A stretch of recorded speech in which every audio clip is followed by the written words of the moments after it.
Oke, teman-teman, kali ini saya akan membahas sedikit tip cara menggunakan bohlam ini untuk membantu mendeteksi kerusakan pada power supply ini. Trik ini sebetulnya adalah trik lama ya, sudah digunakan sejak lama untuk membantu mendeteksi kerusakan pada bagian power supply dengan cara nanti disambung. Cara ini banyak digunakan oleh teknisi-teknisi tukang servis, terutama yang sudah senior, yang digunakan oleh teknisi luar negeri maupun dalam negeri atau di Indonesia. Trik ini dinamakan rangkaian seri bohlam ya.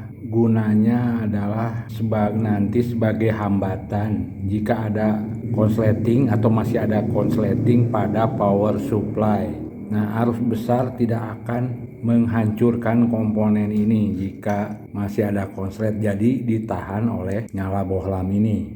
Bohlam yang digunakan adalah bohlam jenis biasa ya teman-teman, yang ada seperti kawat seperti ini. Ini bohlam model dulu, jadi harus menggunakan bohlam seperti ini, bukan bohlam jenis LED. Itu tidak cocok ya. Jadi gunakan bohlam seperti ini dengan tegangan, bisa menggunakan tegangan antara 60 watt sampai 100 watt tergantung power supply-nya ya. Tapi saran saya gunakan bohlam yang 100 watt dibanding 60 watt karena SMP ini powernya besar, apalagi jika kita mengetes power supply untuk speaker aktif misalnya atau amplifier itu besar ya. Jadi gunakan yang 100 watt. Harganya pun tidak beda jauh antara 60 watt sampai 100 watt, cuman beda 3 ribuan. Saya ini beli seharga 10.000. Ini sangat membantu sekali ya teman-teman. Sekali lagi gunanya bohlam ini untuk mencegah arus terjadi konslet kembali. Jadi artinya jika teman-teman sudah memasang komponen di wilayah primer, nah ini untuk untuk mendeteksi tegangan di wilayah primer ya teman-teman bohlam ini. Nah ini wilayah sekunder, ini adalah wilayah primer. Jika telah mengganti komponen di sini seperti MOSFET misalnya atau IC power, maka jangan langsung dinyalakan, harus menggunakan bohlam ini dulu. Untuk apa? Untuk mendeteksi jika masih ada konslet di wilayah primer. Jika tidak memakai bohlam ini, maka komponen baru yang tadi kita pasang akan konslet kembali, artinya komponen tersebut rusak kembali. Ya sayang kan teman-teman, jika memasang komponen baru ternyata masih ada konslet yang tidak terdeteksi. Nah, caranya adalah memakai bohlam ini, pasang kabel seperti ini. Ini harusnya ada tutupnya ya, karena tutupnya hilang. Nah, pasang kabel seperti biasa seperti ini, 2 helai. Nanti kita akan pasangkan atau tempelkan ke ini. Ini adalah fuse atau sekring. Sekring ini berkaki 2 ya. Nah, ini dia kakinya. 2 kabel ini akan dipasangkan ke masing-masing kaki ini, bekas kaki sekring ini. Nah seperti ini. Nanti kita solder, tapi sebelumnya harus sekring ini dicopot ya. Nah seperti ini, dibuka dulu. Nah seperti ini. Nanti kita pasangkan ke sini. Nanti saya akan solder dulu ya.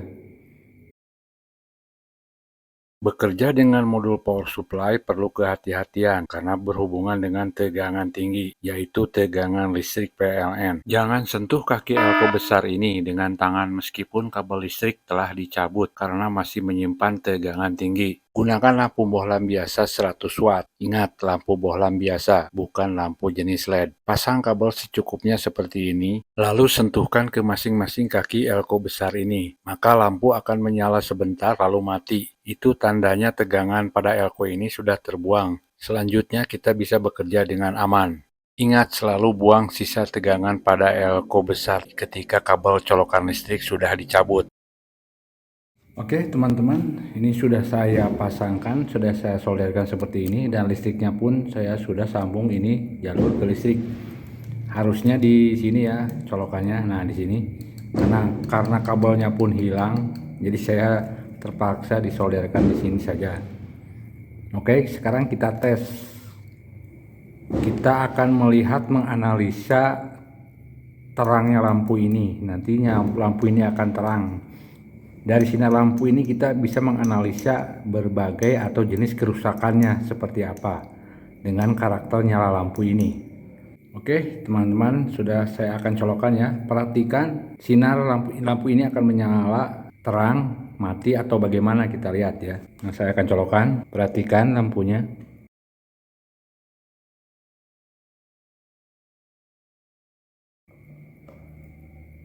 Nah, seperti itu. Masih menancap di listrik. Nah, jika nyala seperti tadi, menyala sebentar lalu mati atau redup.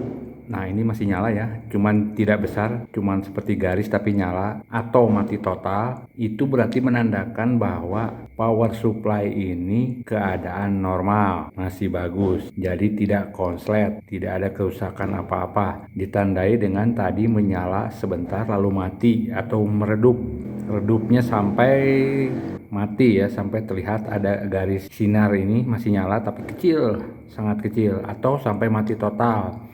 Itu artinya power supply keadaan normal, tidak ada kendala, tidak ada kerusakan.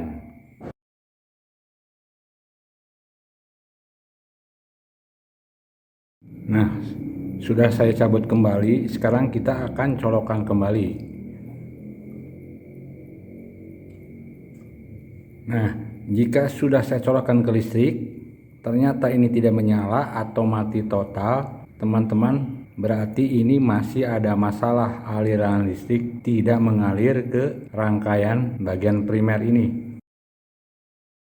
Jika kondisi mati total, teman-teman bisa periksa komponen ketika listrik ini masuk, apakah benar sudah terkonek dengan listrik. Ini konektornya atau longgar atau bagaimana.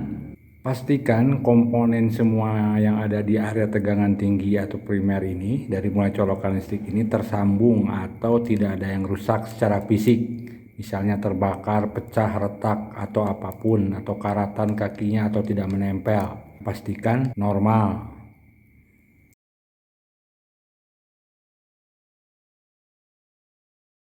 Oke, sudah saya cabut kembali. Sekarang kita selanjutnya lihat, saya akan colokkan kembali. Nah, seperti ini teman-teman, dia akan menyala terus tanpa mati atau tanpa berkedip. Berarti ini masih ada yang konslet atau short di bagian primer, tidak redup atau tidak mati, ini nyala terus menerus seperti ini. Ini positif, masih ada masalah jika seperti ini. Nah, apa yang harus diperiksa jika nyala terus-menerus tanpa mati? Oke, saya akan tunjukkan. Nah, pertama yang harus diperiksa jika lampu tidak mati atau nyala terus-menerus tanpa kedip adalah periksa dioda bridge ini. Teman-teman, pastikan tidak short atau tidak konslet. Nah, ini adalah paket dioda yang berbentuk kotak seperti ini, yang ada coakan seperti ini. Periksa, ini adalah namanya dioda bridge atau dioda jembatan. Periksa dioda ini apakah short atau rusak. Meskipun dari tampilannya kelihatan mulus, tapi di dalamnya bisa short atau konslet. Selanjutnya periksa yang namanya MOSFET. Nah, karena power supply ini MOSFET-nya sudah ditanam pada IC power ini, berarti cek IC power ini. Kalau belum menyatu dengan IC power seperti power supply ini, nah ini MOSFET-nya masih di luar, belum menyatu dengan IC power, cek yang namanya MOSFET ini. Di kakinya biar tertulis GDS. Nah, ini adalah komponen utama pada power supply untuk memberikan tegangan. Ini adalah MOSFET. Nah, cek MOSFET ini apakah masih bagus atau putus. Nah, ini belum menyatu dengan IC power ini. Ini IC powernya ada di sini nih. Cek elko besar ini, apakah nilainya masih sama dengan yang tertera di badannya atau memang sudah berkurang. Meskipun fisiknya masih bagus, tapi jarang rusak ini, tapi bukan tidak bisa rusak. Lanjut periksa lagi yang namanya varistor ini. Ini juga bisa menyebabkan jika short, putus atau terbakar, bisa menyebabkan lampu bohlam nyala terus menerus. Semua periksa secara fisik, terutama ini namanya varistor ini. Bisa cek kakinya apakah menyambung atau tidak. Cek juga yang namanya NTC ini yang berwarna hitam ini. Nah, seharusnya antar kakinya jika diperiksa akan menyambung. Jika tidak menyambung berarti rusak.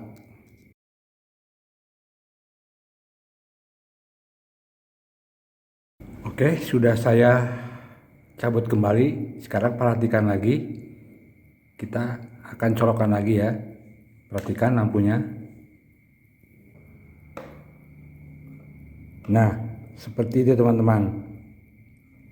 Lampunya menyala tapi berkedip-kedip. Seperti ini. Nah, ini artinya power supply masih ada masalah.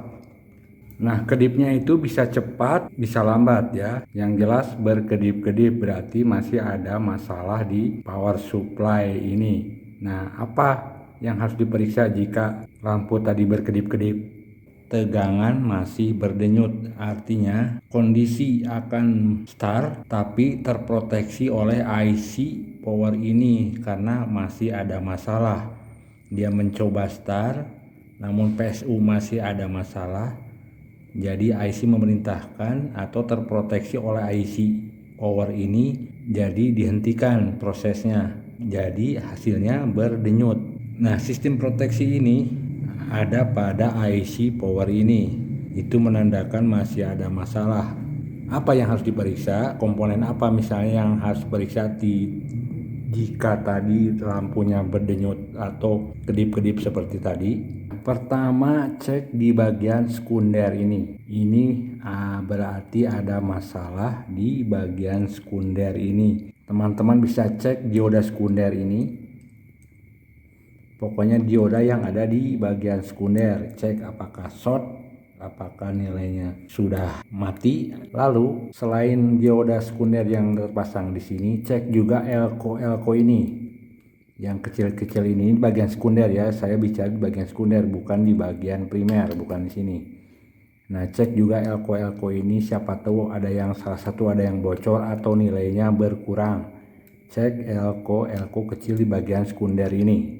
Selanjutnya cek juga optocoupler. Nah, di sini ini adalah optocoupler yang menyambung antara bagian sekunder dan primer. Nah, ini ada garisnya membelah trapo ini. Cek yang namanya optocoupler ini. Ini ada dua, biasanya ada satu, kalau ini menggunakan dua. Siapa tahu rusak, bisa diganti karena ini murah ya. Bisa diganti dengan yang bekas. Jika teman-teman punya barang rongsok elektronika, bisa ambil optocouplernya. Lalu kemudian cek kembali yang namanya komponen IC TL431, karena ini sudah agak modern power supply-nya di sini nih, di bawah ini. Nah, berdekatan dengan optocoupler ini ada yang namanya kaki 3 TL431 tulisannya, kodenya. Nah, ini, nah teman-teman, nah ini karena ini sudah pakai yang SMD jadi kecil. Nah, jika teman-teman yang masih rangkaian lama seperti ini nih, IC TL4, nah ini nih berdekatan dengan optocoupler, pasti berdekatan dengan optocoupler. Periksa IC TL431, ini ada tulisannya 431 di sini, atau di kakinya suka ditulis RAK di sini. Nah, periksa ini, kalau perlu ganti langsung kalau tegangan berdenyut. Nah, ini model lama, kalau ini model baru sudah SMD yang kecil seperti ini. Oke teman-teman, itulah trik usang atau trik lama yang sering digunakan oleh para teknisi untuk mendeteksi kerusakan power supply, dan sampai sekarang pun masih banyak digunakan. Jika teman-teman masih kurang mengerti atau ada pertanyaan, silahkan komen, saya akan jawab sebisanya. Terima kasih teman-teman.